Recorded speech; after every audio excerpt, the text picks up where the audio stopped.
hit the microphone with my fan and leave. Because Zen is a way of life, a state of being that is not possible to embrace in any concept whatsoever. So that any concepts, any ideas, any words that I shall put across to you this evening will have as their object showing you the limitations of words and of thinking. Now then, if one must try to say something about what Zen is, and I want to do this by way of introduction, I must make it emphatic that Zen, in its essence, there's nothing you're supposed to believe in. And it's not a philosophy in our sense, that is to say, a set of ideas, an intellectual net in which one tries to catch the fish of reality. Actually, the fish of reality is more like water. It always slips through the net, and in water, you know, when you get into it, there's nothing to hang on to. All this universe is like water. It is fluid, it is transient, it is changing. And when you're thrown into the water after being accustomed to living on the dry land, you're not used to the idea of swimming, you try to stand on the water, you try to catch hold of it, and as a result you drown. The only way to survive in the water, and this refers particularly to the waters of modern philosophical confusion, where God is dead, metaphysical propositions are meaningless, and there's really nothing to hang on to, because we're all just falling apart. And the only thing to do under those circumstances is to learn how to swim. And to swim, you relax. You let go, you give yourself to the water, and you have to know how to breathe in the right way. And then you find that the water holds you up. Indeed, in a certain way, you become the water. And so in the same way, one might say, if one attempted to, again I say misleadingly, to put Zen into any sort of concept, it simply comes down to this. That in this universe there is one great energy, and we have no name for it. People have tried various names for it, like God, like Brahman, like Tao. But in the West, the word God has got so many funny associations attached to it that most of us are bored with it. When people say God the Father Almighty, most people feel funny inside.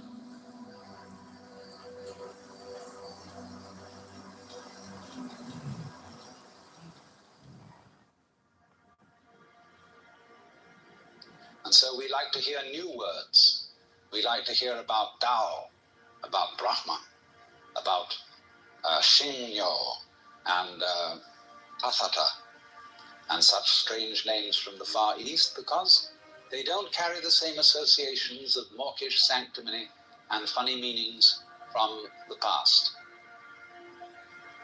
And actually, some of these words that the Buddhists use for the basic energy of the world really don't mean anything at all.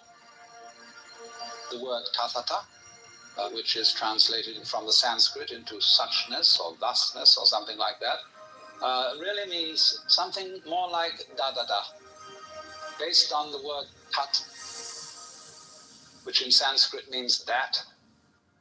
In Sanskrit it is said, tat tvam asi, that thou art, or in modern American, you're it. But da, that's the first sound a baby makes when it comes into the world. Because the baby looks around and says, da, that. And fathers flatter themselves and think it's saying da, which means daddy. But according to Buddhist philosophy, all this universe is one da. That means 10,000 functions or 10,000 things, one suchness. And we're all one suchness. And that means suchness comes and goes like everything else, because this whole world is an on and off system. As the Chinese say, it's the yang and the yin. And therefore it consists of now you see it, now you don't, here you are, here you aren't. Because that's the very nature of energy, to be like waves, and waves have crests and troughs. Only, we, being under a certain kind of sleepiness or illusion, imagine that the trough is going to overcome the wave, or the crest. The yin, the dark principle, is going to overcome the yang, or the light principle. And that off is finally going to triumph over on. And we, shall I say, bug ourselves by indulging in that illusion.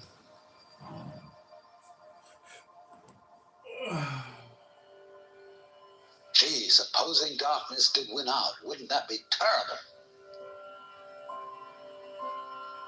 And so we're constantly trembling and thinking that it may, because after all, isn't it odd that anything exists? It's most peculiar. It requires effort, it requires energy, and it would be so much easier for there to have been nothing at all. Therefore we think, well, since being, since the is side of things is so much effort, you always give up after a while and you sink back into death. But death is just the other face of energy. And it's the rest, the not being anything around, that produces something around, just in the same way that you can't have solid without space, or space without solid. When you wake up to this and realize that the more it changes, the more it's the same thing, as the French say, that you are really a playing of this one energy, and there is nothing else but that it is you, but that for you to be always you would be an insufferable bore.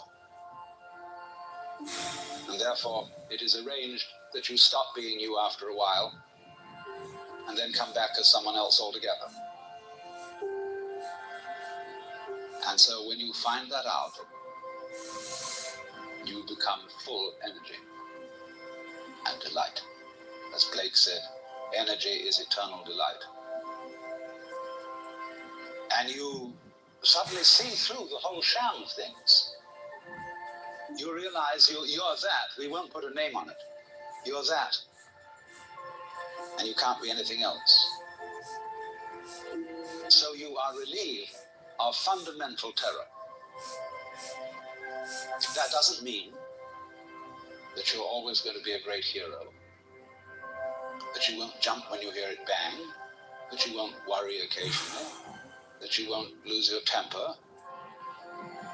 It means, though, that fundamentally, deep, deep down within you, you will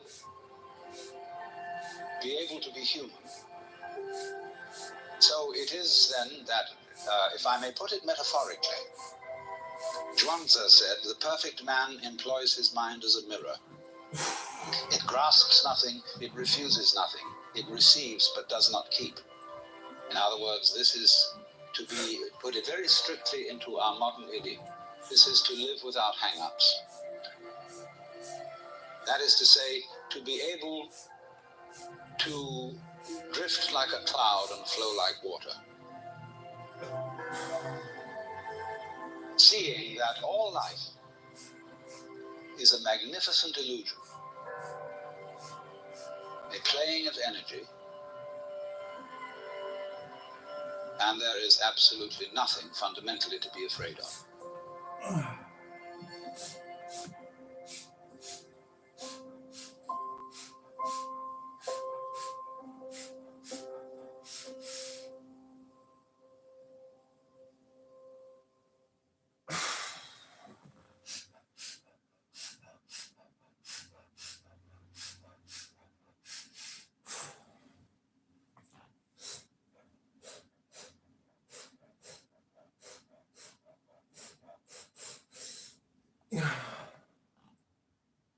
What if your smile could go from looking like this to this? Nivea's 24-hour process is really unique. It's a game changer in terms of having your teeth the next day. You're getting the final product. You know that you're getting the smile that you've imagined. it's an incredible life-changing event for the patients that go through it, and it's just a wonderful opportunity to be able to see the change.